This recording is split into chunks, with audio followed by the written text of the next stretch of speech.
اللہ کی نظر میں اچھا کون ہے؟ جو نماز پڑھتا ہے یا نماز چھوڑتا ہے؟ بولو نا. دیکھو ایک بات خوب اچھی طرح کھوپڑی میں بٹھا دو. اگر آپ اچھا بننا چاہتے ہو اللہ کی نظر میں، باقی ساری چیزیں ایک طرف، اللہ سب سے پہلے توحید کے بعد یہ دیکھتا ہے کہ بندہ نماز پڑھتا ہے کہ نہیں پڑھتا، باقی سب چیزیں بعد میں. کیونکہ الحمد سے لے کے والناس تک قرآن جو اچھے لوگوں کی تعریف کرتا ہے نا، اس میں کہیں بھی ایسا نہیں ہے کہ اللہ نے اچھے لوگوں کی صفات بیان کی اور سب سے پہلے نمبر پہ نماز کا ذکر نہ کیا ہو. سمجھ میں آ رہی ہے بات؟ دیکھو اچھا شہری کسے کہتے ہیں؟ آپ گورنمنٹ سے پوچھو. اچھے شہری میں سب سے پہلے کیا آئے گا؟ وائلنس ہی نہ پھیلاتا ہو، قوانین کی پابندی کرتا ہو، ٹیکس دیتا ہو، وغیرہ وغیرہ نا. تو کئی ساری صفات لکھی ہوں گی.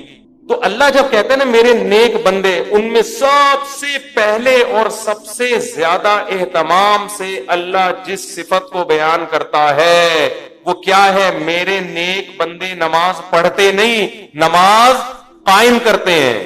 اس لیے یہ کسی کے دماغ میں اگر فطور ہے، معذرت کے ساتھ تھوڑا سخت لفظ استعمال کر رہا ہوں، یا خناس کا لفظ اور تھوڑا اچھا ہو جائے گا مناسب سا، کسی کے دماغ میں یہ خناس ہے، معذرت کے ساتھ تھوڑا سخت جملہ استعمال کر رہا ہوں، کہ وہ نماز پڑھے بغیر نیک بن سکتا ہے یا اچھا بن سکتا ہے، تو وہ اپنے دماغ کا بولو علاج کر. میں اکثر ایک واقعہ بتاتا ہوں. ایک خاتون کا فون آیا، میرے بھائی کا انتقال ہو گیا، بہت اچھا تھا، مجھے خواب آ رہا ہے کہ وہ جنت میں جا رہا ہے، اور خواب آ رہا ہے. میں نے کہا پھر تو امید ہے انشاءاللہ بہت اچھا ہوگا، تو بس آپ بھی دعا کر دیں، لیکن خواب تو بہت اچھے آ رہے ہیں اور بہت اچھا تھا، بہت ہی اچھا تھا. میں نے کہا کیسے بہت ہے؟ میں نے مجھے تو شاید کو بہت ہی اچھا ہوگا بھائی، اتنے اچھے تو آج کل اچھے ہوتے ہیں لیکن بہت زیادہ اچھے مارکیٹ میں ملتے نہیں ہیں. تو اس لیے میں نے مزید پوچھ لیا. میں نے کہا کیا مطلب، کیا کرتا تھا؟ بہت اچھا تھا. اس نے کہا لوگوں سے مسکرا کے بات کرتا تھا، کبھی کسی کا دل نہیں دکھایا. میں نے کہا بہت اچھا تھا. میں نے کہا نماز پڑھا کہ بس نماز نہیں پڑھتا؟ بس نماز. ان کو تو میں نے نہیں کہا بیچاری کی میت ہوئی ہے دل خراب ہو جائے گا. میں نے کہا ان کو نہیں کہا، میں نے آپ کو کہہ رہا ہوں کہ ان کو مجھے یہ کہنا چاہیے محترم، یہ جو آپ کو خواب آ رہے ہیں نا جنت بننے کے، یہ شیطانی وسوسے ہیں. آپ کہہ سکتے ہیں ہو سکتا ہے اللہ نے بخش دیا. دیکھو ہو سکنے کو تو دنیا میں سب بہت کچھ ہو سکتا ہے. الحمد سے لے کے والناس تک جو قرآن بیان کر رہا ہے وہ وحی وہ ہے جو یقینی ہے، اور خواب یقینی وحی نہیں ہے. تو اس یقینی کے مقابلے میں غیر یقینی کو ہم کیسے چھوڑ دیں؟ یعنی غیر یقینی کے مقابلے میں ہم یقینی کو کیسے چھوڑ دیں؟ تو یہ تو اپنا تخیل بھی ہو سکتا ہے. میں نہیں کہہ رہا کہ اللہ نے اس کو جہنم میں بھیجا، یہ تو اللہ ہی بہتر جانتے ہیں. بے نمازی کے لیے اللہ نے قرآن میں کہیں بھی رحمت کا، مغفرت کا تذکرہ بولو نہیں کہ. ایک حدیث سنا کے بیان ختم کرتا ہوں. نبی صلی اللہ علیہ وسلم نے فرمایا جب جہنمی جہنم میں چلے جائیں گے، جنتی جنت میں چلے جائیں گے، تو جنتیوں میں جو رشتہ دار جن کے جہنم میں ہوں گے نا، جنتی اللہ سے سفارش کریں گے ان رشتہ داروں کے لیے، اور سفارش میں یہ الفاظ کہیں گے، اے اللہ ہمارے کچھ مسلمان کانوا یصلون معنا، جو ہمارے ساتھ مسجدوں میں نماز بھی پڑھتے تھے، ویصومون معنا، ہمارے ساتھ رمضان کے روزے بھی رکھتے تھے، لیکن آج اپنے گناہوں کی وجہ سے وہ جہنم میں ہیں، ان کو نکال لے. کیا مطلب؟ یہ تو ہے ہی نہیں کہ نماز نہیں پڑھتے تھے، بھائی مسلمان تھے تو نماز تو تھا ہی، لیکن اور کچھ خرابیاں تھیں جن کی وجہ سے سزا مل رہی ہے. کہیں بھی قرآن میں اس کا تذکرہ نہیں ہے کہ بے نمازی ہو اور جنت میں ہو. سمجھ میں آ رہی ہے بات کہ نہیں آ رہی؟ میں کسی پہ جہنم کا فتویٰ نہیں لگا رہا، یہ تو اللہ کا کام ہے کس کو جنت دے. قانون اور ضابطہ یہی ہے کہ بے نمازی کے لیے جنت نہیں ہے. یہ اسلام کی پہلی علامت ہے نماز. آپ کو پڑھنی پڑے گی، چاہے آپ دل سے خوش ہو یا نہ ہو، آپ کو اور جماعت سے پڑھنی پڑے گی آپ کو. تو یہ وہ حق کا راستہ ہے جس میں سب سے پہلے شیطان رکاوٹ ڈالتا ہے، اور اس کے بعد آپ کا اپنا نفس، اور تیسرے نمبر پہ کلچر. ہر حق میں 3 رکاوٹیں کھڑی ہوتی ہیں. تو نماز بھی حق کا راستہ ہے یا نہیں ہے؟ اللہ کہتے ہیں میں نے پیدا کیا، میں صبح و شام رزق دیتا ہوں، تو میرے در پہ آ کے حاضری کیوں نہیں دیتے؟ اور ہر دفعہ اعلان کروایا جا رہا ہے حی علی الصلاۃ، حی علی الصلاۃ. کسی حکم میں ایسی اناؤنسمنٹ دیکھو. رمضان کا اعلان ہلال کمیٹی کی طرف سے ہوتا ہے، خدا کی طرف سے بولو نہیں ہوتا. اللہ نے کوئی ورڈنگ نہیں بتائی کہ یہ نہ نہ. زکوٰۃ کا اعلان کسی کی طرف سے بھی نہیں ہوتا. اسٹیٹ بینک ایک اناؤنسمنٹ کر دیتا ہے کہ چاندی اتنے روپے تولے اور فرسٹ رمضان کو زکوٰۃ کٹ جائے گی. اللہ کی طرف سے اناؤنسمنٹ کا کوئی انتظام بولو نا یار نہیں ہے. ماں باپ کے حقوق، ان کے ساتھ حسن سلوک فرض ہے، لیکن اللہ کی طرف سے کوئی یاد دہانی مسلسل قرآن میں اللہ نے لکھ دیا، بس الگ سے اناؤنسمنٹ نہیں ہے. حج کی الگ سے اناؤنسمنٹ ہے کوئی؟ اللہ کی طرف سے. نماز واحد حکم ہے. فجر میں اللہ نے مؤذن کو کہا کہ اعلان بھی کرو زور سے، اونچی آواز سے، اور ورڈنگ بھی تمہاری نہیں ہوگی. جو الفاظ میں بتاؤں گا ان الفاظ میں لوگوں کو بلانا ہے. ایسا نہ ہو تم اپنے الفاظ میں کہو، لوگ اس کو تمہاری دعوت سمجھیں گے، لوگ مولوی صاحب کا بیان سمجھیں گے، اس کو لوگ کہیں گے مولوی صاحب نصیحت کر رہے ہیں. اگر اللہ مؤذن کو اجازت دے دیتے بھائی لاؤڈ اسپیکر پہ کھڑے ہو کر لوگوں کو یاد دہانی کراؤ اخفل طریقے سے کہ لوگوں نماز کے لیے آ جاؤ، لوگ اس کو اللہ کا بیان سمجھتے یا مؤذن کا؟ کہتے یار یہ اپنا ہے. اللہ نے کہا نا نا نا نا نا، جو الفاظ میں نے بتائے ہیں ان میں ایک لفظ بھی دائیں بائیں 4 دفعہ اللہ اکبر کہنا ہے، 5 دفعہ نہیں، 3 دفعہ نہیں، اللہ اکبر ہی کہنا ہے. اللہ کبیر نہیں کہنا، اللہ اعظم نہیں کہنا، اشہد ان لا الہ الا اللہ کہنا ہے. اب لا الہ الا اللہ کے بعد کوئی محمد رسول اللہ لگا سکتا ہے؟ نا نا نا، جو ورڈنگ میری ہے وہ، پھر اشہد ان محمد رسول اللہ، پھر حی علی الصلاۃ، یہ بھی 2 دفعہ کہنا ہے. 3 دفعہ کہنے کی بھی اجازت نہیں، 1 دفعہ کہنے کی بھی اجازت نہیں. پھر حی علی الفلاح. اب مؤذن کہ حی علی الفلاح آج میں پہلے کر دیتا ہوں، حی علی الصلاۃ آج میں بولو بعد میں. نا نا نا، اللہ نے کہا تیرا کام ہے، تو میری طرف سے متعین ہے، یہ اناؤنسمنٹ میری طرف سے ہوگی. کیوں؟ اللہ ایک ایک بات اس لیے تاکہ اللہ کی حجت اس کے بندوں پہ تمام ہو جائے. کل قیامت میں کوئی یہ نہ کہہ سکے اے اللہ نماز میری سمجھ میں نہیں آ رہی تھی. اللہ کہے گا 5 دفعہ تیرے کان میں نے اپنی کبریائی ڈلوائی اور وہ ورڈنگ تو اس کو بھول گیا تھا. یہ کیسے ہو سکتا ہے؟ میرے بھائی چھوٹا حکم نہیں ہے، چھوٹا حکم نہیں ہے، ایمان اور کفر کا مسئلہ ہے یہ. ابھی سے عزم کرو، ابھی سے پابند. اگر سستی ہو رہی ہے سستی کا علاج کرو. آج موٹیویشنل اسپیکر آپ کو بتا رہے ہیں سستی کا علاج کیا ہے. وہ آپ کو پیسہ کمانے میں جو سستی ہو رہی ہے نا اس کا علاج بتا رہے ہیں. آپ سارا دن سوتے پڑے رہو، مر جاؤ گے بھوک سے، زیادہ زیادہ یہی ہوگا، کم نقصان ہوگا آپ کا. لیکن قیامت کے دن جو اللہ سب سے پہلے آپ سے پوچھے گا وہ کیا پوچھے گا؟ وہ نماز کا پوچھے گا کہ میں نے پیدا کیا تھا اور میں نے بار بار پیدا ہوتے ہی کان میں اذان دلوا دی، پیدا ہوتے ہی. اس کو ہلکا سمجھنا شروع کر. خواتین جا رہی ہیں شاپنگ کرنے، نماز بول. سفر پہ جا رہے ہیں، نماز بول. تو سفر میں ہی تو پتا چلتا ہے نماز کا، شاپنگ کے دوران ہی تو پتا چلتا ہے نماز کا. تو آج سے عزم کرو میرے بھائی. اور میں ایک نسخہ بتا دوں، جس نے فجر کی نماز جماعت سے پڑھ لی، اس کا مطلب باقی نمازیں بھی کیسے پڑھتا ہے؟ وہ جماعت سے پڑھے. فجر پڑھ لی نا، اس کا مطلب باقی بھی باقی نہیں چھوڑے گا. پھر فجر کو فوکس کر لو. اور جی ہاں، فجر میں تو اللہ نے ایک اور الفاظ اضافہ کروا دی نا، الصلاۃ خیر من النوم. کتنے پیارے الفاظ ہیں، کتنی میٹھی نیند سو رہا ہوتا ہے. اللہ نے بتا دیا. دیکھو اللہ میاں نے بھی کیسا کام کیا. مؤذن کو بولا بولنا ہے، گھر میں لٹھ لے کے نہیں پہنچنا. ہم اگر کسی کو سمجھائیں، ایک دفعہ سمجھائیں گے آ جا نماز کے لیے، دوسری دفعہ تیسری دفعہ غصہ آئے گا نا، جا کے تھپڑ لگا دیں گے. ابے میں تجھے سمجھا رہا ہوں، تیری کھوپڑی میں بات آ نہیں رہی ہے. یا آپ بیگم کو ایک بات سمجھا رہے ہو، بیگم چائے میں تھوڑا چینی کم ڈالا کرو، تم ویسے اتنا میٹھا بولتی ہو کہ چائے میں میٹھے کی ضرورت نہیں ہے. پھر وہ چینی زیادہ ڈال رہی ہے، پھر چینی زیادہ، پھر آدمی کو غصہ آتا ہے نا. یہی تھوڑی کہ ہمیشہ ریکارڈنگ چلا کے چلا جائے گا چینی کم ڈالو، چینی کم ڈالو. ایک دن 5 6 7 8 دفعہ آ کے اس کو غصہ آئے گا کہ بھائی بولا ہے کم ڈالو، نمک کم ڈالو. 1 دفعہ 2 دفعہ 3. لیکن اللہ کا اصول دیکھو. اللہ نے کہا مؤذن سے فجر میں اعلان کر دینا، حی علی الصلاۃ حی علی الفلاح الصلاۃ خیر من النوم. نماز نیند سے بہتر ہے.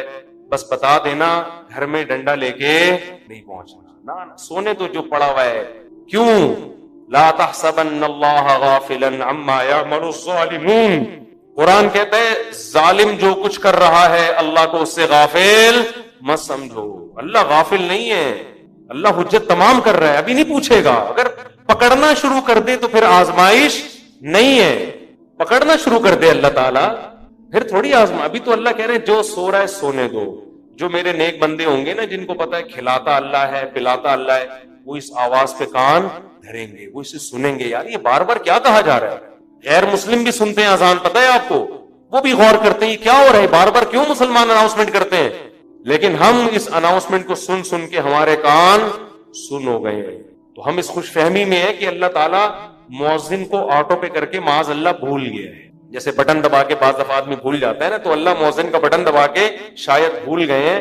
اللہ کو تو پتہ ہی نہیں کہ اس آواز کو نہ کوئی سن رہا ہے نہ کوئی اس پہ لبیک. 2 4 آدمی بے وقوف سے مسجد میں آ جاتے ہیں، وہ میں مذاق میں کہہ رہا ہوں، ایسا نہ ہو ہمارے نمازی بولے ہم کو بیوقوف کیوں بول رہے ہو، مطلب وہ میرا مقصد اس سے یہ ہے کہ وہ جو ایک آدمی تھا نا، ایک مولوی صاحب تھے مسجد میں، تو کسی دیہاتی کا بیل آ گیا یا کٹا آ گیا مسجد میں، تو مؤذن صاحب نے اس کٹے کو مارنا شروع کیا، تو دیہاتی بھاگتا ہوا آیا، بولا مولوی صاحب یہ بے زبان جانور ہے، مسجد میں بھولے سے آ گیا، کبھی مجھے دیکھا آپ نے مسجد میں؟ یہ تو بے زبان بے عقل آ گیا، کبھی مجھے دیکھا؟ یعنی میں عقل مند ہوں، میں تھوڑی آتا ہوں۔ تو جو بےچارے چند آ رہے ہیں وہ لوگ ان کو بیوقوف سمجھتے ہیں۔ تو اللہ میاں نے اناؤنسمنٹ کرا کے نا یاد دہانی بار بار کرا رہے ہیں۔ تو اب ہم یہ سمجھتے ہیں کہ چند بیوقوف ہیں جو اللہ کی دعوت پہ لبیک کہہ کے نماز پڑھنے آ جاتے ہیں، بیوقوف لوگ ہیں، ایکچولی ان کو تو کوئی گھر میں کام دھندا ہے نہیں، بیوقوف لوگ ہیں، تو اس لیے آ جاتے ہیں مسجد میں۔ اصل تو جن کا قوم کے وسیع تر مفاد میں بھی کام کرنا ہے، ایکچولی ترقی کرنی ہے، بزنس کرنا ہے، ایجوکیشن ہے، کل پیپر ہے، وہ اگر فجر میں اٹھیں گے تو پیپر میں نیند پوری نہیں ہوگی، پیپر میں پیچھے رہ جائیں گے۔ جب رمضان کا روزہ غامدی صاحب کے نزدیک پیپر کی وجہ سے چھوڑنا جائز ہے تو فجر کی نماز کی کیا اوقات بنتی ہے؟ تو ایکچولی کر کے ایک دن موت کا فرشتہ آئے گا، بولے گا چل پتلی گلی سے نکل، پھر آدمی کہے گا میرا پلاٹ، میری جائیداد، میرا گھر، یہ سب ختم۔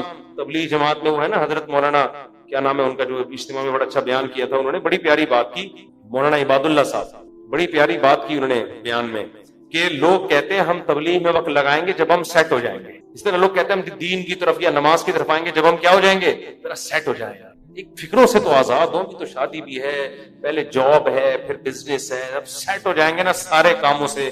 وہ کہتے ہیں آدمی سیٹ کبھی بھی نہیں ہوتا۔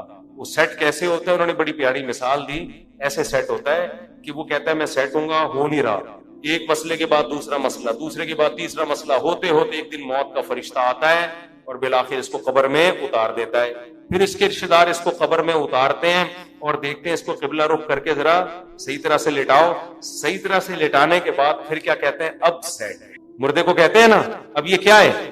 اب سیٹ ہے، اب مٹی ڈال۔ اس سے پہلے پتھر نہیں رکھتے قبر میں جب تک مردہ سیٹ۔ بھائی مردہ ٹیڑھا میڑا قبر میں پڑا ہوگا تو کوئی مٹی ڈالتا ہے؟ پہلے سیٹ کرتے ہیں نا اس کو، تمیز سے سیٹ کرنے کے بعد سب بیک زبان بولتے ہیں گورکن سے اب پتھر رکھ دو، اب کیا ہے؟ اب سیٹ ہوا ہے۔ لیکن اب سیٹ ہونے کا فائدہ بولو، اب نہ تیرے قبر میں اذان کی آواز آئے گی تجھے، نہ کوئی الصلاۃ خیر من النوم سمجھائے گا، اور تیری جائیدادوں کو پیچھے لوگ کرنے والا سمجھ کے اڑ رہے ہوں گے۔ 2-4 دن یاد کریں گے ہمارے ابا نے ہمارے لیے بحریہ ٹاؤن میں کتنا اچھا پلاٹ بنایا، ہمارے ابا بہت اچھے تھے، کیوں چلے گئے دنیا سے؟ 3-4 دن کے بعد ویلیاں لگاتے ہوئے پھر رہے ہوں گے آپ کے بچے، کون سے ابا کہاں گئے کیا ہوا کوئی نہیں یاد کرے گا میرے بھائی۔ 4 دن میں سب بھول بھلائیاں، اور اولاد کو دین نہیں سکھایا وہ تو چوتھے دن ہی بھول جاتی ہے، دین سکھایا تو کم از کم موت تک دعاؤں میں یاد رکھ رہے ہوتے ہیں۔ تو اس لیے انسان کا بچہ وہی ہے میرے بھائی جو انگریزوں سے دھوکے میں نہ ہو، یہ لبرل لوگوں سے دھوکے میں نہ ہو۔ ایک موٹیویشنل اسپیکر کی میں تقریر سن رہا تھا ابھی، کبھی کبھار میں سنتا نہیں ان کی تقریریں، کلپ سامنے آ جاتے ہیں نا، شارٹ کلپ آج کل 1-2 منٹ کے آ رہے ہیں، تو میرے سامنے کلپ آ گیا، اس نے تقریر میں کہا کہ خدا جو ہے نا، خدا یہ ہمارا بلیو ہے، یہ کوئی ریئلٹی نہیں ہے، ریئلٹی وہ ہوتی ہے جو سائنس ثابت کرے، سائنس تو خدا کو ثابت نہیں کرتی، تو ریئلٹی پہ چلو، اپنے بلیف پہ مت چلو۔ میں نے کہا یہ اس کے جوابات تو میں پھر کبھی بعد میں دوں گا، یہ فضول بکواس جو کی ہے کیا مطلب ہے اس کا، اس میں کتنی سقم ہے، کتنی عیب ہے اس تقریر میں۔ لیکن میں نے کہا مرے گا تو یہ سارا تیرا جو تکبر ہے نا، جس نے بنایا ہے وہ پوچھے گا کہ تیرا بلیف مجھ پہ تھا کیوں نہیں؟ تو سائنسدانوں کو تو مانتا ہے، بنی ہوئی چیزوں کو دیکھ کر کہتا ہے کسی سائنٹسٹ نے یا کسی میکینک نے بنائی ہے، اور وہ میکینک خود بخود کیسے بن گیا؟ تو یہ ریئلٹی ہے جس پہ ہمارا بلیو ہے، یہ ہوائی باتوں پہ بلیو نہیں ہے، یہ گراؤنڈ ریئلٹی ہے خدا کا وجود، جس پہ ہم کیا کرتے ہیں؟ بلیو رکھتے ہیں۔ یہ بلیو اور ریئلٹی 2 الگ الگ چیزوں کے نام بولو نہیں ہے۔ تو خیر تکبر بہت ہے، آج تھوڑے سے انگلش کے 2-4 الفاظ آ جائیں، 2-4 آپ کو کچھ تھوڑا سا بولنا آ جائے تو انسان اپنی اوقات بھول جاتا ہے۔ اس لیے قبرستان میں جا کے دیکھا کرو کیسے مردے پڑے ہوئے، ہم نے بھی مرنا ہے، جواب دینے اللہ ہم سے اپنے بارے میں سب سے پہلے پوچھے گا اللہ تعالیٰ ہمیں۔ اور آخری بات دیکھو، اگر نماز کبھی چھوٹ جائے نا جماعت سے، اپنے اوپر جرمانہ رکھو، سزا دو اپنے آپ کو، ایسے اپنے آپ کو ڈھیلا نہ چھوڑ دو کہ عزم کرتے میں پڑھوں گا پھر چھوٹ جاتی ہے، وہ سزا تو دو اپنے آپ کو۔ فجر جس دن چھوٹ جائے ناشتہ گول، ناشتہ نہیں، حضرت حکیم اختر صاحب رحمہ اللہ فرمایا کرتے تھے جس کی فجر چھوٹ جائے وہ کس منہ سے ناشتہ کرتا ہے؟ اس کو تو غیرت آنی چاہیے. تو یہ پراٹھے اور کباب کھا رہا ہے، جس خدا نے تجھے دیے ہیں اس نے تو تجھ سے صرف اتنا سا معاوضہ مانگا تھا کہ فجر میں حاضری دے دے. اب کس نعمتیں تو پھوڑ رہا ہے مزے سے بیٹھ کے. تھوڑا سا اللہ کا حق ہے وہ ادا کرنے کے لیے تیار نہیں ہے، تو کچھ تو سزا دو میرے بھائی. وہ آیتوں میں اللہ نے کیا فرمایا؟ الا المصلین.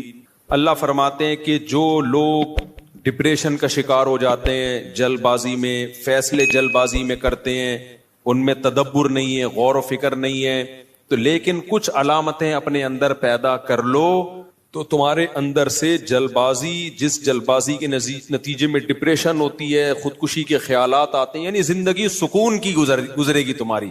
اس کے لیے چند کام کرنے پڑیں گے. نمبر 1، نماز کی مکمل پابندی. آپ یقین کر لو جتنا ڈپریشن سے نماز بچاتی ہے نا، کوئی چیز نہیں بچاتی. اسٹریس اور ڈپریشن کی 20 گولیاں ایک طرف، جس کا نماز میں دل لگ گیا نا، بس اس کی زندگی مزے کی بن جاتی ہے. اور نماز میں دل نہ لگ رہا ہو نا، کئی رکعتیں پڑھو ہمت کر کے. اصول بنا لو، جس کام میں دل نہیں لگتا نا وہ کام کرنا شروع کر دو، دل لگے گا، اور پھر ڈبل لگنا شروع ہو جاتا ہے. میں بہت سی مثالیں دیتا ہوں نا. دوڑا نہیں جاتا، چلنا شروع کرو. چلا نہیں جاتا، ہلکا ہلکا چلو. اپنے نفس پہ بوجھ ڈالو. دیکھو یہ ٹینشن سے بچنا ایسی چیز ہے، جو ٹینشن سے دور بھاگتا ہے نا، ٹینشن اس کے پیچھے آتی ہے. اور جو ٹینشنیں پالتا ہے وہ ہمیشہ ٹینشن فری زندگی گزارتا ہے. وہ ٹینشن ہے جو جائز ٹینشن ہے، جو صحت کے لیے مفید ٹینشن ہے، ان کی بات کر رہا ہوں میں. تو جو لوگ آپ نے دیکھا ہوگا محنتی ہوتے ہیں، سارا دن کام کاج میں مشغول رہتے ہیں، وہ خوش ہوتے ہیں، ہے یا نہیں؟ گھروں میں جو دو طرح کی خواتین ہوتی ہیں، ایک پھوڑ، نہ کام نہ کاج، کچن گندا پڑا ہوا ہے، واش روم پیمپر بچے کے اتارے یوں پھینک دیے. آپ دیکھنا ان خواتین کی طبیعت میں چڑچڑاپن بہت ہوتا ہے، جھنجھلانا. ذرا سے کوئی نصیحت کرو، آگے سے جھنجھلا کے جواب ملے. ہر وقت ایسا لگتا ہے وہ توے پہ بیٹھی ہوئی ہے، خود بھی ٹینشن اور دوسرے کو بھی ٹینشن. لیکن آپ نے دیکھا گھروں میں جو خواتین بہت محنتی ہوتی ہیں، بچوں کی کیئر، شوہر کی مرضی کا خیال، گھر کو صاف ستھرا رکھنا ہر وقت، وہ خوش ہوتی ہیں. مردوں میں بھی ایسا ہی ہے. جتنے لڑکے آپ کے پوستی ہیں گھر کے اندر پڑے ہوئے، کچھ نہیں کر رہے، ایسا لگے گا جیسے وہ توے پہ بیٹھے ہوئے ہیں. باپ کوئی نصیحت کرتا ہے، ایک دم کیا ہو جاتے ہیں، وہ ہائپر ہو جاتے ہیں. آپ لوگوں نے خود بھی نوٹ کیا ہے نا یہ بات. وجہ کیا ہے کہ جو آدمی کام کاج کی ٹینشن نہیں لیتا نا، تو اللہ اس کو اسٹریس میں ڈال دیتے ہیں. جو محنت کے کام نہیں کرتا، اسٹریس میں ڈال دیتے ہیں اس کو. ہر وقت ٹینشن ہے، چڑچڑاپن پیدا ہوتا ہے. اور جو محنتی ہوتے ہیں، صبح اٹھے ٹھک ٹھک ٹھک اپنے کام نمٹائے. میں اپنا بتا دوں، جس دن میں کوئی ٹاسک پوری کرتا ہوں کہ مجھے خیال ہوتا ہے آج میں نے یہ کام نمٹانا ہے، تو وہ نمٹا دیتا ہوں. خدا کی قسم ایسا سکون ملتا ہے نا کہ بیان نہیں کیا جا سکتا. آپ بھی کر کے دیکھ لو. آپ ایک اسکیجول بناؤ کہ آج دن میں میں نے یہ سارے کام کرنے اور مغرب تک میں ان کاموں سے فارغ ہو جاؤں گا. دیکھو آپ کام کرنے کے بعد جب فراغت ہوگی، آپ کو ایسا سکون ملے گا کہ آپ کو سکون کے لیے کسی ٹیبلٹ کی ضرورت نہیں رہے گی. تو آج کل ڈپریشن اور اسٹریس کی جو بیماریاں پھیل رہی ہیں، اس کی ایک بہت بڑی وجہ بیکاری. بس ہر آدمی چاہتا ہے میں لائف کو انجوائے کروں، یوں کر کے بیٹھا رہوں، انجوائے کروں، پھر ٹک ٹاک دیکھتا رہے گا اور گھماتا رہے گا. دیکھ یہ والا دیکھ لیا، یہ والا دیکھ لیا. ہوتے لاشعوری طور پر وہ آپ کے دماغ کو اندر سے ڈیمیج کر رہا ہے، آپ کو پتا بھی نہیں ہوتا. اس میں سیاسی خبریں آ رہی ہیں، کوئی دوسرے کو گالی، وہ اس کو گالی، وہ فلانا ایسا، وہ ڈمکانا ایسا، کارٹون بنا کے سیاسی لیڈروں کے مذاق. آپ کو پتا نہیں ہوتا کہ یہ چیز آہستہ آہستہ آپ کے دماغ کو کیا کر رہی ہے، ہلکا ہلکا ڈیمیج. تو نماز انسان کے نا کا شیڈول بنا دیتی ہے. ہم نے جتنے بڑے لوگوں کو دیکھا ہے، وہ کیا کر رہے ہوتے ہیں، وہ اپنے ٹائمنگ کیسے فکس کرتے ہیں. کافر کیسے کرتے ہیں، 8 بجے یہ کرنا ہے، 9 بجے یہ، 10 بجے یہ، شام 4 بجے یہ. نمازی کیا کرتا ہے، فجر کے بعد کی یہ روٹین، فجر سے پہلے کی یہ روٹین، ظہر کے بعد کی، بولو نا یار، یہ روٹین، عصر کے بعد کی یہ روٹین، عصر سے پہلے کی یہ روٹین، مغرب کے بعد کی. اور یہ جو نمازوں کے ٹائم ہے نا، کمال کی بات پتہ ہے کیا ہے، یہ نیچرل ہے، گھڑی نیچرل نہیں ہے. نہیں آئی بات. سورج جب نکلتا اور غروب ہوتا ہے نا، تو فطری طور پر انسان کی باڈی کے اندر تبدیلیاں آ رہی ہوتی ہیں، فطری طور پر. تو اسلام چونکہ دین فطرت ہے نا، تو اس نے اوقات بھی کیسے رکھے ہیں، نیچر کے حساب سے رکھے ہیں. تو نمازوں کے حساب سے اپنے آپ کو فٹ کرو گے، زیادہ سکون رہے گا. کیونکہ دن کی روشنی میں انسان کا مزاج الگ طریقے سے کام کر رہا ہوتا ہے، رات کے اندھیرے میں الگ طریقے سے ہوتا ہے. تو اللہ نے کیا فرمایا، کہ الا المصلین الذین هم علی صلاتهم دائمون، یہ لوگ نمازوں میں پابندی کرتے ہیں. تو آج سے عزم کرو کسی قیمت پہ بھی نماز انشاءاللہ ضائع نہیں کریں گے. اور سب سے زیادہ سکون اللہ نے فجر کی نماز میں رکھا ہے. تھوڑی سی ٹینشن ہے بھائی اٹھا لو، لیکن پڑھ کے جب سلام پھیرو گے نا آپ کو لگے گا یار آج تو ہٹو بچو ہو گیا. ہمارے ایک دوست تھے نمازی تھے لیکن اڑاتے بھی بہت تھے نماز ہے نا. اب وہ بہت پرانی بات ہے، 15-20 سال پرانی بات، بالکل ینگ تھے تو نائٹ فال بھی ہو جاتا ہے جوان آدمی کو. ایک دن کیا ہوا، میں نے ان کو بولا بھائی آپ کو سفر میں حضر میں کہیں بھی ہونا آپ نے غسل کر کے نماز پڑھنی ہے. وہ جاب کرتے تھے کسی کمپنی میں، انہوں نے کہا یار ادھر میں رات کو سوؤں اور نائٹ فال ہو جائے کون غسل کرے گا، کیا ہے بھائی بڑی ٹینشن ہے یار. میں نے کہا یہ عزم کر لو کچھ بھی ہو آپ نے غسل کر کے نماز بولو پڑھنا، کچھ بھی ہو جائے. پانی کا انتظام کیسے کرنا یہ آپ کا ہیڈک ہے، کرنا ہے. تو اللہ انہیں جزائے خیر دے، انہوں نے ہماری وصیت پر عمل کیا. ایک دن پھر انہوں نے بتایا کہ سردیاں تھیں غسل فرض ہو گیا، صبح پریشان ہوں کہاں سے پانی لے کر آیا، کہیں جنگل منگل میں ہو گیا کوئی پروجیکٹ ہوتا ہے نا، پانی لایا اور پھر کس طریقے سے میں نے بڑی ٹینشن میں سردی میں غسل کیا. کہتے ہیں خدا کی قسم اس کے بعد جو نماز پڑھی ہے ان کے الفاظ ہیں اتنا لطف اور اتنا مزہ آیا کہ اب میں آگے کہہ رہا ہوں ہٹو بچو ہو گیا. یہ ہٹو بچو ان کے نہیں تھے، یہ میرے الفاظ. اتنا مزہ آیا. تو انسان ٹینشن اٹھا کے جو کام کرتا ہے لطف اور مزہ بولو اسی میں ہے. چھٹی والے دن جب مزہ آتا ہے جب ورکنگ ڈیز کے بعد چھٹی آئے. روزانہ ہی اگر چھٹیاں ہوں تو مزہ آئے گا. ابے دیکھو سنڈے کو لوگوں کی چھٹی ہوتی ہے، ہم لوگ مدرسے میں تو جمعے کو ہوتی ہے. سنڈے کی چھٹی کا مزہ جب ہے جب منڈے کی چھٹی نہ ہو اور ٹیوزڈے کی بھی نہ ہو، وینسڈے کی بھی نہ ہو، تھرسڈے کی بھی نہ ہو، فرائیڈے کی بھی نہ ہو، تب جا کے سنڈے کی چھٹی کا مزہ آتا ہے. لیکن اگر ہر دن سنڈے ہے تو پھر کوئی بھی دن سنڈے نہیں ہے. نہیں آئی نا، یہی تو مسئلہ ہے. تو کچھ کرنے کے بعد جب چھٹی ہوتی ہے تو مزہ ہوتا ہے. چھٹی چل رہی ہے پاگل ہو جائے گا آدمی. ہمیں یاد ہے پورے سال میں نا مدرسے میں ہماری 2 مہینے کی چھٹیاں ہوتی تھیں، اب بھی 2 مہینے کی ہوتی ہیں. لیکن طلب علمی کے دور میں تو بہت ٹف لائف تھی ہماری، پورا ہفتہ مدرسے میں رہنا پڑتا تھا ہمیں. ہم لوگ جمعرات کو عصر کی نماز کے بعد نکلتے تھے، چھٹی ہوتی تھی جمعرات کو. عصر کے بعد 1.5 سے 2 گھنٹے میں گھر پہنچے، رات ہو گئی. 1 ہفتے بعد پہنچے اور اگلے دن عصر ہم نے مدرسے میں پڑھنی ہوتی تھی، تو چند گھنٹے کی چھٹی. یہ روٹین جب پورے سال ہوگی تو جب 2 مہینے کی چھٹیاں آنے والی ہوں گی تو خوشی سے کیا عالم ہوگا، کیا عالم ہوگا نا خوشی سے. تو ایسی خوشی ہوتی تھی یار ابھی 2 مہینے تک بالکل ہی ویلے ہونے والے ہم. اتنی خوشی ہوتی تھی کہ 1 مہینہ پہلے سے خوشی میں نیند اڑ جاتی تھی کہ چھٹی آنے والی. لیکن اس روٹین کے بعد، لیکن اگر یہ روٹین کے بعد وہ 2 مہینے کی چھٹی نہ آتی بلکہ چھٹی کے بعد چھٹی آتی تو سوائے اسٹریس اور ڈپریشن کے کچھ بھی حاصل بولو نہیں ہوتا.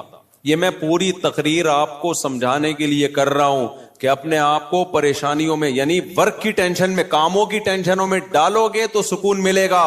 اور اگر صرف سکون کی خاطر فارغ رہنا سیکھو گے تو سکون نہیں ملے گا آپ کو. سکون ہمیشہ کام کے لوگوں کو ملتا ہے، خوش رہتے ہیں. بھاگتے دوڑتے لوگ ہمیشہ خوش رہتے ہیں، اور جو پڑے ہوئے ادھر گٹر کے ڈھکن پہ بیٹھ گئے گپے مارنا شروع کر دی جیسے کراچی کے لونڈے لپاڑے کرتے ہیں، یہی ہو رہا ہے.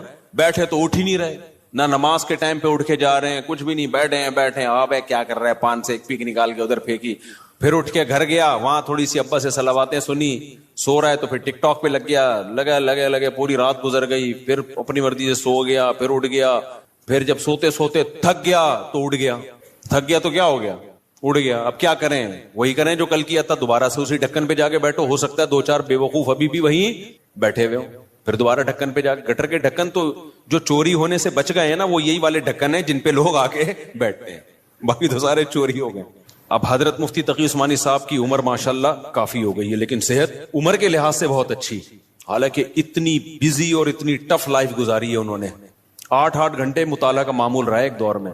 لیکن ہم جب بھی حضرت سے ملتے ہیں حضرت خوش طبع ہیں، تو حضرت بہت خوش مزاج ہیں. حالانکہ اتنا مصروف آدمی تو دیکھنے میں لگتا ہے خوش مزاج ہو ہی نہیں سکتا. جتنے میں نے دیکھے نا مصروف، میرے شیخ حضرت مفتی رشید احمد صاحب بہت بزی رہتے تھے. حضرت تو اتنے بزی تھے، حضرت فرماتے تھے کہ اپنی زندگی کا شیڈول ایسا بنانا چاہیے کہ ایک بوتل میں پانی بھرا ہوا ہے، بوتل میں کیا ہے، پانی بھرا ہوا، اور ڈھکن لگا دیا آپ نے. اب اس میں ایک قطرہ پانی جب جائے گا جب پرانا ایک قطرہ نکلے گا. بات سمجھ میں آ رہی ہے؟ ایک قطرے کی بھی جگہ نہیں ہے، ایک قطرہ جب اس میں جائے گا جب ایک قطرہ پہلے سے اس میں نکالا جائے گا. تو فرمایا اگر یہ قطرہ زیادہ قیمتی ہے تو پرانے قطرے کو نکالو, اس قطرے کو ڈالو. یہ قطرہ پرانے قطرے سے زیادہ قیمتی نہیں ہے تو اسی کو رہنے دو, لیکن ہوگا ریپلیس ہی ہوگا, نیا آئے گا پرانا نکلے گا.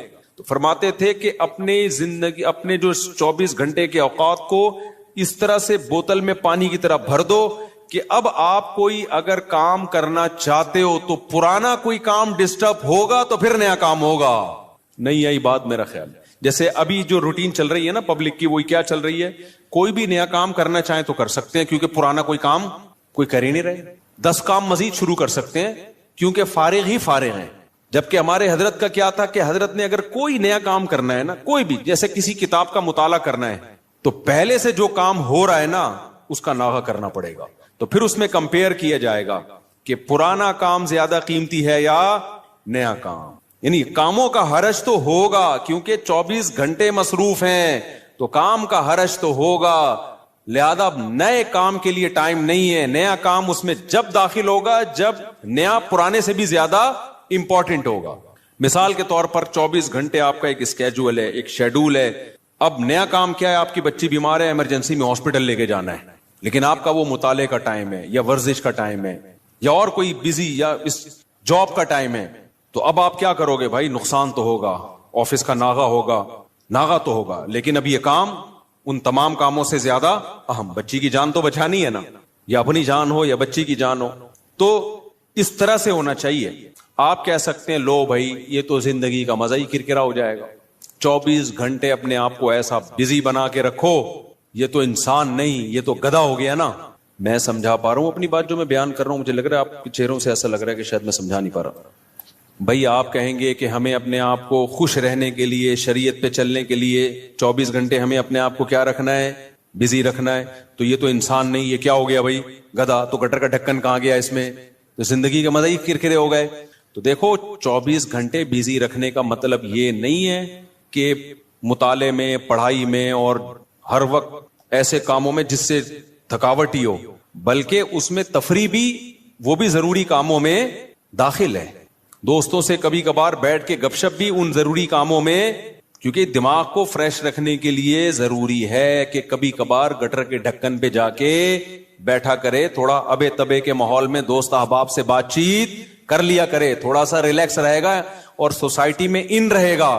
کیونکہ جو بالکل سوسائٹی سے کٹ کے بالکل ہی پپو بن جاتے ہیں نا, وہ دنیا میں کسی کام کے نہیں رہتے, وہ کسی کام کے نہیں رہتے دنیا میں. لیکن اس کا ایک ٹائم ہو. میں اپنے دوستوں میں ایسے لوگوں کو جانتا ہوں, ہمارے ساتھ گپ شپ تھی ان کی گپ شپ بھی ٹائم سے ہوتی تھی. اس وقت وہ ہم آج وہ بہت بڑے عہدوں پہ پہنچے ہوئے ہیں.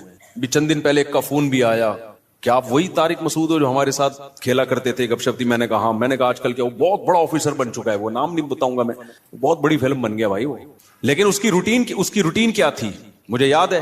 اس کی روٹین یہ تھی کہ بیٹھے ہیں نا دوست احباب تھڑے پر, ہاں چل رہا ہے, ٹائم دیکھا یار 1 گھنٹہ ہو گیا بس, یا آدھا گھنٹہ ہو گیا, کہتے میرا اسٹڈی ٹائم شروع ہو گیا.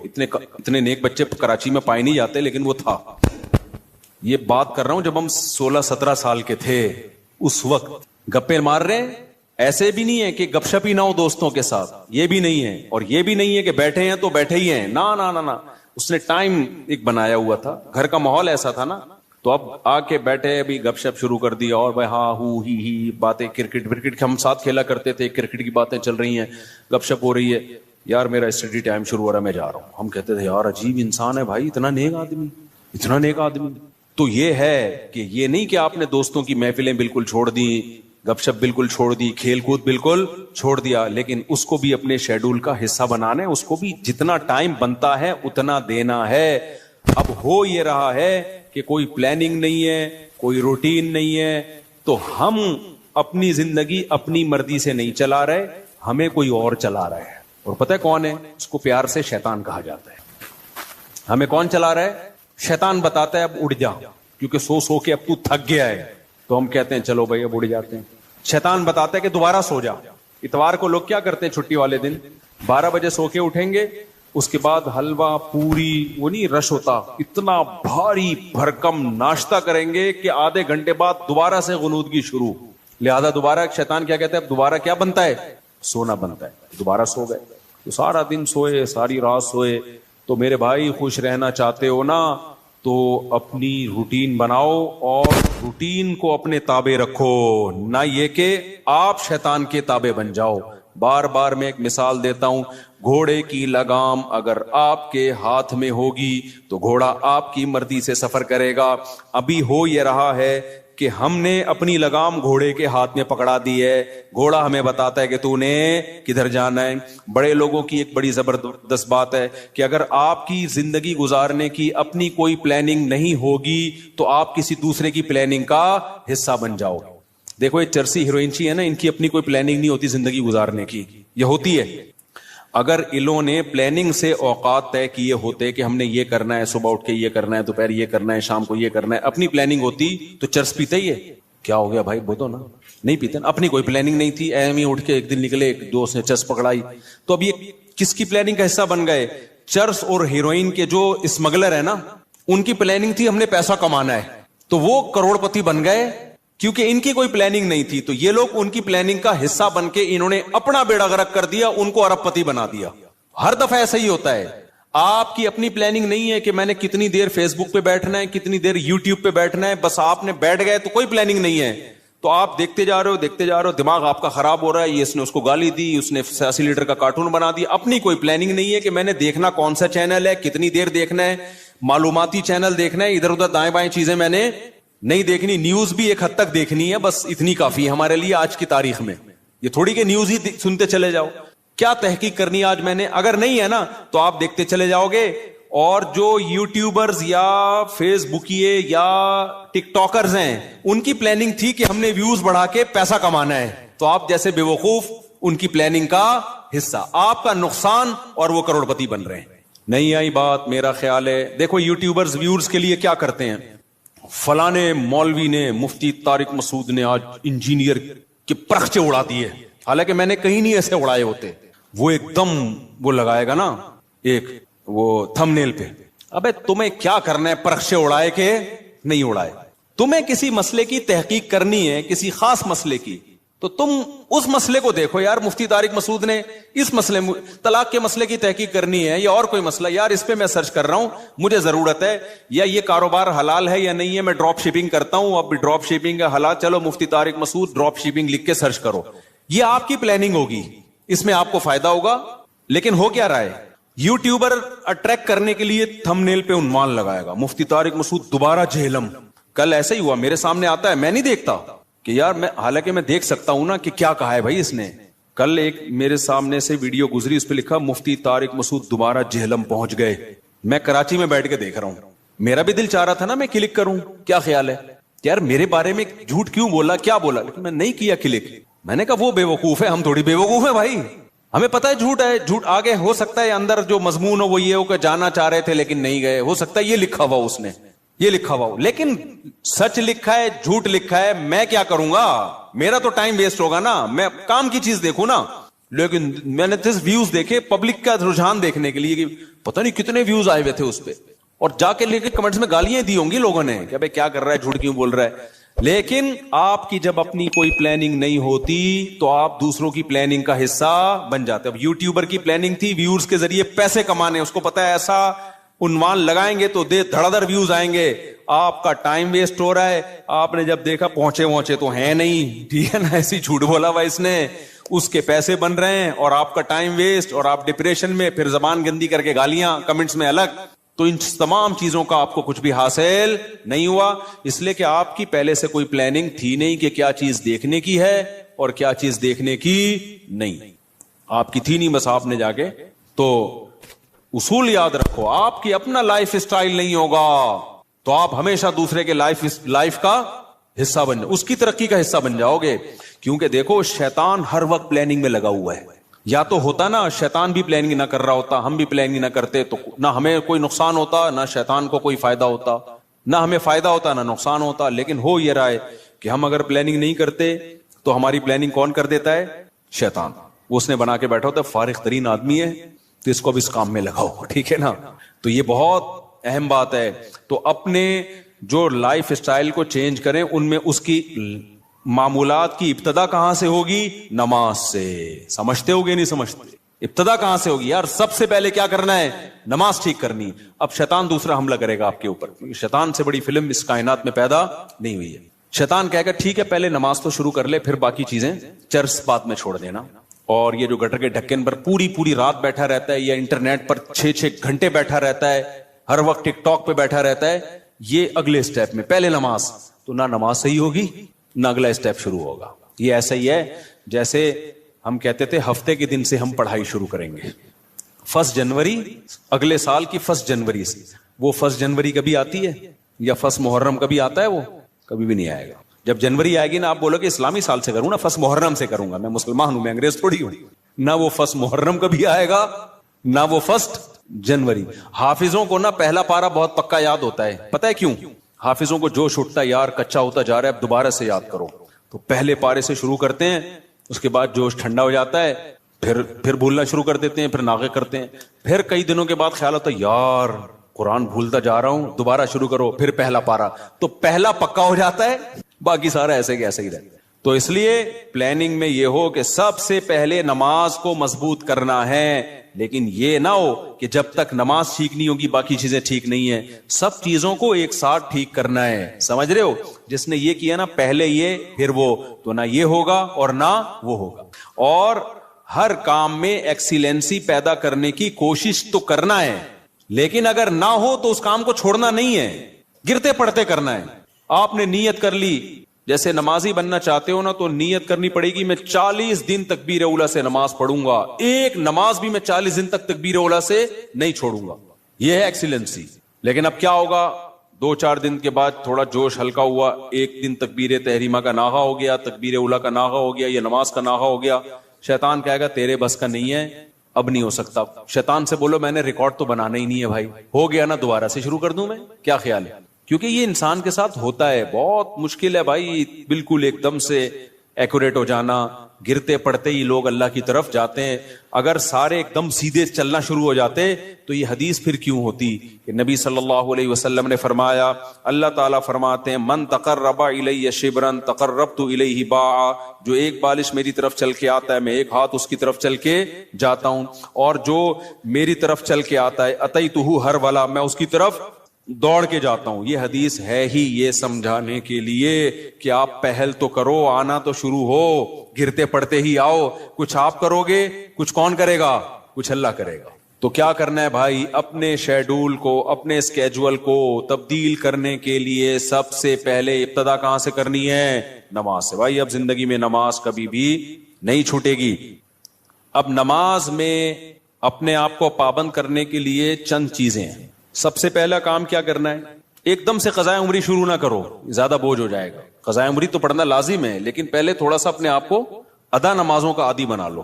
40 دن تو بناؤ نا کم از کم عادی, پھر اس کے بعد قضاء عمری شروع کرو. ایک دم سے زیادہ بوجھ آ گیا تو نہ ادھر کے رہو گے نہ ادھر کے رہو گے.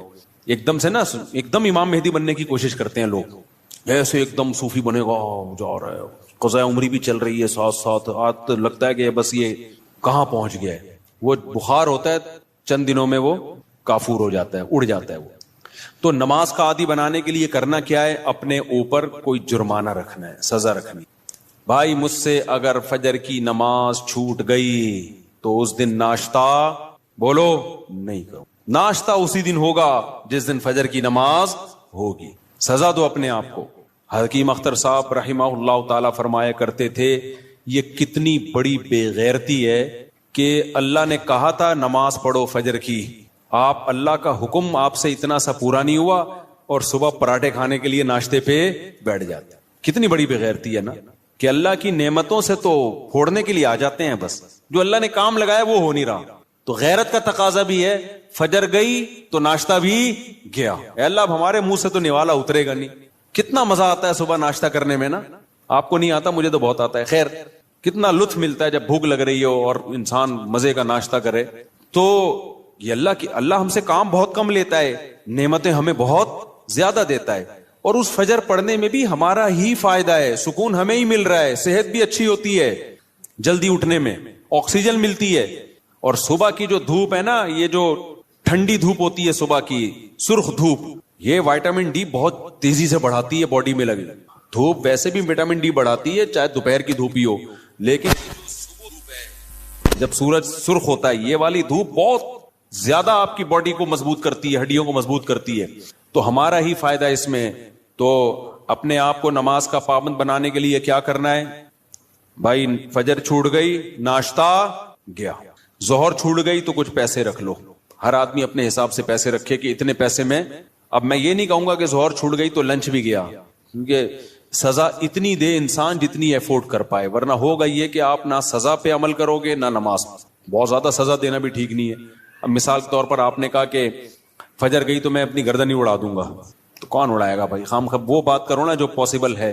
یا فجر ہو گئی تو اپنے آپ کو سگریٹ, فجر گئی تو سگریٹ سے جلاؤں گا اپنے آپ کو, تو سزا اتنی جو افورڈ. یا فجر گئی تو 10 لاکھ روپے صدقہ کروں گا, ایسا نہیں ہوتا. نہ 10 لاکھ صدقہ کرے گا بھائی, اتنا نیک ہوتا تو پڑھی نہ لیتا. تو سزا اتنی ہونی چاہیے جو اتنی ہلکی بھی نہ ہو کہ کوئی تکلیف ہی نہ ہو, اور اتنی بھاری بھی نہ ہو کہ سزا ہی نہ دی جا سکے. وہ ہر آدمی خود فیصلہ کرے اپنے بارے میں. تو اور نبی صلی اللہ علیہ وسلم نے ارشاد فرمایا, دیکھو اسلام میں جتنی فضیلت نماز کی ہے کسی حکم کی اتنی فضیلت نہیں ہے. آپ صلی اللہ علیہ وسلم نے فرمایا, دیکھو قیامت کے دن جب اللہ کا دربار لگے گا, ہم دنیا میں جب کوئی بڑی مجلس ہوتی ہے تو ایسی محفل میں جہاں کوئی حاکم وزیر اعظم آیا ہوا ہو, ہر ایک کی کوشش ہوتی ہے آگے. ڈاکٹر ذاکر نائک کا جب پروگرام, کتنے لوگ یار ہمیں آگے سیٹ مل جائے, ہمیں آگے سیٹ مل جائے. تو یہ تو کچھ بھی نہیں ہے بھائی. اصل تو وہ دربار ہوگا جو اللہ کا لگے گا قیامت کے دن. تو اس میں جس کو آگے سیٹ ملے گی نا, حقیقت میں وہ واقعی فخر کرے گا. تو نبی صلی اللہ علیہ وسلم نے فرمایا اس دن آگے کا ٹکٹ کس کو ملے گا؟ حدیث کا مفہوم بیان کر رہا ہوں کہ نمازوں میں جو سب سے آگے ہوا کرتے تھے, اگلی صف میں ہوا کرتے, کیونکہ اللہ کا ایک دربار دنیا میں لگتا ہے جس میں اللہ نظر نہیں آتا ہمیں, بس ایمان لائے ہیں بھائی اللہ کا دربار ہے, تو وہ غیب ہے. تو اس میں جو آگے آگے ہوگا, تو جب سچی مچی کا دربار لگے گا جس میں اللہ موجود ہوگا, تو نبی صلی اللہ علیہ وسلم نے فرمایا جو صف میں سب سے آگے ہوتے تھے قیامت کے دن بھی وہ اللہ کے ہاں سب سے آگے ہوں گے, اور جو صفوں میں جتنا پیچھے ہوتے تھے قیامت کے دن بھی وہ صفوں میں اتنا پیچھے ہوں گے. کچھ لوگوں کی عادت ہوتی ہے ایک رکعت نکالنا فرض ہے. ہمارے محلے میں ایک صاحب ہوا کرتے تھے, فجر میں لازمی ایک رکعت نکلتی تھی ان کی. اچھا فجر 5 بجے ہو رہی ہے تو وہ 5:05 پہ آ رہے ہیں. ہم ان سے کہتے تھے یار ایک رکعت کیوں نکالتے ہو, تھوڑا 2 منٹ پہلے آ جاؤ. کہتے یار اصل میں رات کو نیند پوری نہیں ہوتی. پھر جب نماز 5:15 پہ ہوئی تو بھی ایک رکعت نکل رہی ہے. یہ ایک بیماری ہے, میں آپ کو بتا رہا ہوں بھائی. اب تو 15 منٹ زیادہ مل گئے نا, تو زیادہ مل کے ان کی نیند اسی حساب سے آگے جا رہی ہے. حتیٰ کہ سردیوں میں جب 6:45 پہ نماز ہو رہی ہے پھر بھی ایک رکعت نکل رہی ہے. تو یہ جو آزار ہوتے ہیں نا کہ یوں ہو رہا ہے بھائی, جس نے پڑھنی ہوتی ہے وہ آ جاتا ہے, نہیں پڑھنی ہوتی, جس کی ایک رکعت نکلنی ہے وہ ایک ہی نکلتی رہے گی قیامت تک. جس کی 2 رکعت نکلنی ہے, اتحیات والے بھی ہوتے ہیں, اتحیات میں آ رہے ہوتے ہیں, وہ ہمیشہ آپ دیکھنا اتحیات میں ہی ہوں گے. اور کچھ ایسے ہوتے ہیں جماعت ہی پوری نکلتی ہے ان کی, وہ ہمیشہ سلام پھیرنے کے بعد تشریف لا رہے ہوں گے, بولے گا بے یار یہ کیا ہو گیا. تو اور کچھ ایسے ہیں جنہوں نے پڑھنی نہیں ہے. تو جب میں اور آپ کوشش کریں گے نماز کی پابندی کی, تو بھائی تکبیر اولا کی پابندی کے ساتھ صفے اول میں, کیونکہ نبی کی جو بشارتیں آپ صلی اللہ علیہ وسلم نے صف اول کے لیے دی ہیں وہ دوسری صف کے لیے اور آخری صف کے لیے نہیں ہیں. آپ صلی اللہ علیہ وسلم نے فرمایا لوگوں کو اگر پتا چل جائے کہ صف اول میں کتنا ثواب ملتا ہے تو اتنی لڑائیاں ہوں کہ قرآن اندازی کی نوبت آئے. پورا محلہ, وہ جو اجر ملے گا نا قیامت کے دن, جو پروٹوکول ملے گا اللہ کے دربار میں, وہ لوگ اپنی آنکھوں سے دیکھ لینا, وہ قیامت کا منظر اللہ دکھا دیں کہ صف اول والے آج کہاں ہیں. تو نبی نے فرمایا محلے والوں میں جھگڑا ہوگا, ہر آدمی کہے گا تیرے باپ کی سیٹ ہے جو آگے پہلے سے بیٹھا ہوا ہے. صحیح ہے نا, ہر آدمی جھگڑا کرے گا, ابے تیرے باپ کی جگہ ہے جو میں بیٹھوں گا یہاں پہ, وہ کہے گا میں بیٹھوں گا. اتنی لڑائیاں ہوں گی کہ فیصلہ کس سے کیا جائے گا؟ قرعہ ڈالا جائے گا.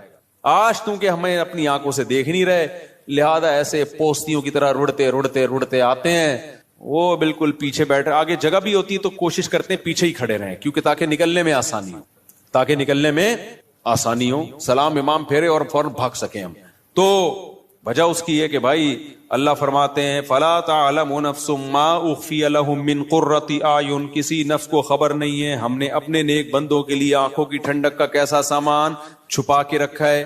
تو جو نیک بندوں کے لیے آنکھوں کی ٹھنڈک کا اللہ نے سامان چھپایا ہے, اللہ وہ اگر دکھا دے تو میرے بھائی پھر ہمیں ان تقریروں کی ضرورت نہیں رہے گی. ہم میں سے ہر شخص کوشش کرے گا نماز میں پہلے سے آئے. اچھا جن کو پہلے آنے کی عادت ہوتی ہے نا, ان کو پھر سکون ہی نہیں ملتا بعد میں آنے سے. ہم اپنی مسجد میں دیکھ رہا ہوں, مجھے یہاں 18 سال ہو گئے, ہاں 18 سال ہو گئے مجھے یہاں پہ, تو میں 18 سال سے جن کو دیکھ رہا ہوں نا 10 منٹ پہلے آتے ہیں وہ نماز میں. آج بھی وہ نماز میں 10 منٹ پہلے آتے ہیں, حالانکہ وہ بوڑھے ہو گئے, ہارٹ کے مسائل, شوگر کے مسائل, 20 بیماریاں, بے ساکیوں سے آ رہے ہوں گے, لیکن آئیں گے 10 منٹ پہلے ہی. کیوں؟ وہ کہتے ہیں یار یہ کیسی نماز ہے, سکون تو جب ہی ملتا ہے پہلے سے آگے بیٹھو, سنتیں آرام سے پڑھو. ایسے بھی یہاں بزرگ تھے جو گھٹنے جواب دے گئے, لیکن آ رہے ہیں 15, انتقال ہو گیا ان کا, اللہ مغفرت فرمائے.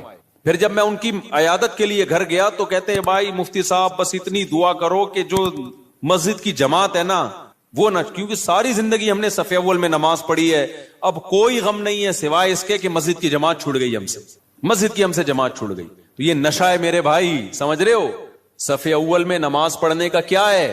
یہ نشہ ہے, جس کو لگ جائے وہ بڑھاپے میں بھی نہیں چھوٹتا. ہمارے حضرت مفتی رشید احمد صاحب بھی بہت زیادہ تکبیر اولیٰ کے پابند تھے, آخری عمر میں ان کے بھی کو بھی ظاہر ہے ایک ایج ہوتی ہے. تو جب وہ نیچے آتے تھے نا نماز پڑھنے کے لیے اتنا خوش ہوتے تھے, کہتے تھے یہ اللہ کا اتنا بڑا فضل ہے کہ نماز نہیں چھوٹ رہی مجھ سے. تو جن کو نشہ ہو جائے ان سے پھر یہ صف اول نہیں چھوٹتی. تو ایسا نشہ پیدا کر دو اپنے اندر. نشہ کب ہوتا ہے؟ جب عادت پڑ جائے نا, لت پڑ جائے, تو صف اول کی عادت ڈال دو. رمضان میں ہم دیکھتے ہیں جن کو تراویح میں صف اول میں تراویح پڑھنے کی عادت ہے نا, 15 منٹ پہلے آئیں گے, اپنا رومال بچھایا بیٹھ گئے وہاں. کیوں؟ کہتے ہیں یار مزہ ہی نہیں ہے پیچھے کھڑے ہو کے نماز پڑھنے کا. اور یہ لوگ زیادہ سکون سے نماز پڑھ لیتے ہیں. اور جو کنفیوز ہوتے ہیں آج پڑھنی ہے کہ نہیں پڑھنی, تو وہ آئے گا, پہلے بیٹھے گا, پیچھے وضو میں بیٹھا رہے گا, نلکا کھول کے ہاتھ صاف کرتا رہے گا ایسے, پھر کوئی باتیں کرے گا, پھر پیچھے ٹیک لگا کے بیٹھ جائے گا, چلو 2-4 رکعتیں نکل جائیں کیا ہیں, پھر ایک آدھ رکعت میں رکوع میں جب امام جائے گا تو شامل ہو جائے گا. تو اس سے آپ کا دل ہی نہیں لگے گا نماز میں. تو کام وہی اچھا ہوتا ہے جو پابندی کے ساتھ اور مکمل فوکس بنا کے کیا جائے. نبی صلی اللہ علیہ وسلم نے ہر چیز میں احسان کا حکم دیا. پتہ ہے آپ کو احسان پتہ ہے کسے کہتے ہیں؟ ایکسیلنسی. جو کام کرو خاندانی طریقے سے کرو. ہم جو بھی کام کرتے ہیں پتہ ہی نہیں چل رہا ہوتا کہ کرنا چاہتا بھی ہے کہ نہیں چاہتا. وہ شادی والی بات ہے, نہیں کرو بھائی دوسری شادی, کرنا ہے تو پھر کرو خاندانی طریقے سے. پھر ایسی کی تیسی. کل بھی ایک کیس آیا نا, اصل میں کیس ہی یہی آ رہے ہیں آج کل, کیا کریں. کیس آیا کہ وہ شادی کر لی ہے, اب اس پہ دباؤ ڈال رہے ہیں طلاق دے دو طلاق دے دو, اور وہ لڑکی والے اس کے سر پہ دوسری کو دے دو.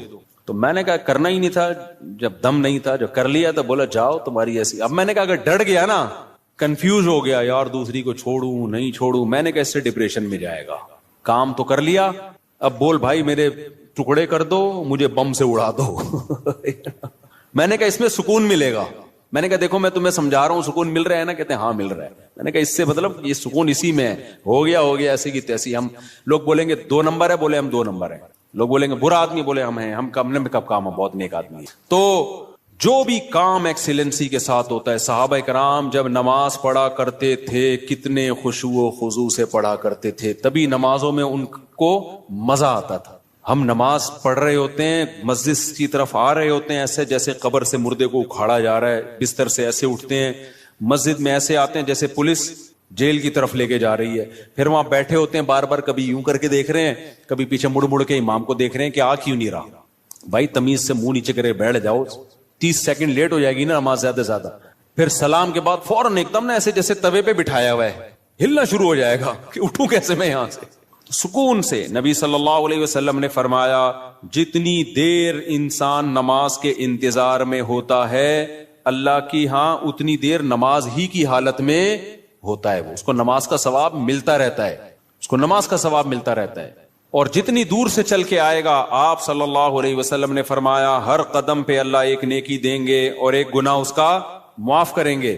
تو کتنے فضائل ہیں میرے بھائی نماز پڑھنے کے. نبی صلی اللہ علیہ وسلم نے فرمایا, کیا پیاری حدیث ہے یار, اس سے تو بڑا مزہ آتا ہے. نبی نے فرمایا کہ میری امت قیامت کے دن اپنے چہروں کی سفیدی سے پہچانی جائے گی, کیونکہ اتنا وضو کیا ہوگا نا اس نے زندگی میں. اب جو 15 سال کی عمر سے نماز پڑھ رہا ہے, 15 دفعہ روزانہ دن میں منہ دھوتا ہے کہ نہیں دھوتا؟ اور یہ وہ منہ کا واش کرنا نہیں ہے جو گورے واش کرتے ہیں, یہ عبادت کے طور پہ منہ کا دھونا ہے.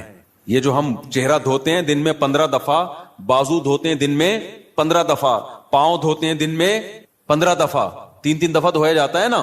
تو یہ صرف واشنگ نہیں ہے کہ سروس ہو رہی ہے آپ کی, یہ دھونا بطور عادت ہے یا عبادت کے طور پر ہے؟ بتاؤ. یہ عبادت کے طور پہ دھویا جا رہا ہے، منہ اللہ نے حکم دیا. تو آپ سوچو جس نے 40 سال 50 سال اللہ کے حکم پہ دن میں 15 دفعہ منہ دھویا ہوگا، تو کیا اس کے چہرے پہ کوئی ایسی علامت نہیں ہوگی جس سے پتا چل جائے کہ اس کا چہرہ دوسرے چہروں سے بہت پاکیزہ ہے؟ کیونکہ اس بار بار منہ دھونے سے جو منہ کے گناہ ہیں، بازوؤں کے گناہ ہیں، پاؤں کے گناہ ہیں، وہ دھل رہے ہیں، ان میں روحانیت پیدا ہو رہی ہے، نورانیت پیدا ہو رہی ہے. یہ نورانیت دنیا کی آنکھوں سے نظر نہیں آتی، لیکن یہ نورانیت قیامت کے دن اللہ ایسی آنکھیں دے دیں گے جس سے لوگوں کو یہ نورانیت نظر آنا شروع ہو جائے گی. غرم محجلین. آپ نے فرمایا کہ اتنا واضح ہوں گے نا اہل اسلام قیامت کے دن جو نمازی تھے، اتنے واضح ہوں گے نا ان کے چہرے، فرمایا جیسے سارے سیاہ گھوڑے ہوں اور ان میں ایک سفید پیشانی والا گھوڑا ہو اور اس کے سفید پاؤں ہو. گھوڑوں میں یہ بڑی خوبصورتی سمجھی جاتی تھی کہ مکمل سیاہ ہو لیکن پیشانی کیا ہو؟ سفید، اور پاؤں کیا ہو؟ سفید. صرف پاؤں میں سفیدی کے نشانے سے گھوڑے میں بڑا حسن پیدا ہوتا ہے.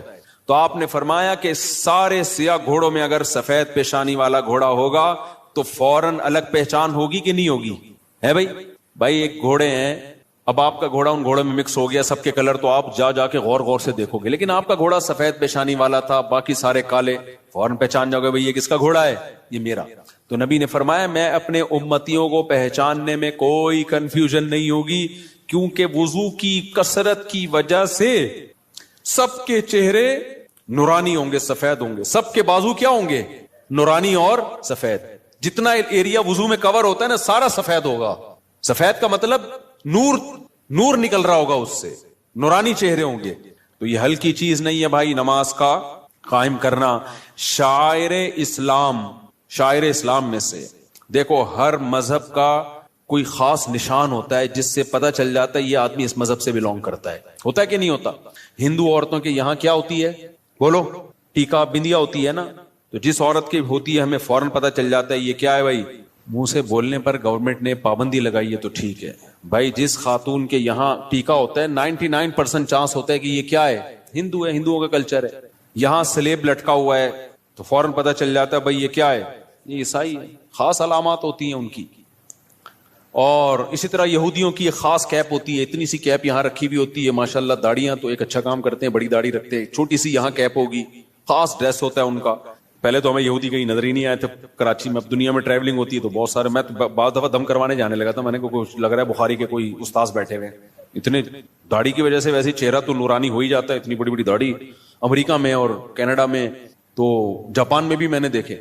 تو میں سمجھا کہ کوئی بخاری پڑھانے والے مدرسے کے استاذ ہیں. میں نے کہا جا کے دم کراتا ہوں. انہوں نے کہا رکھ کے چماڑ لگے گا، دم نہیں کرا. بھائی یہودی. تو ہانگ کانگ میں دیکھے ہم نے اتنی بڑی بڑی داڑھی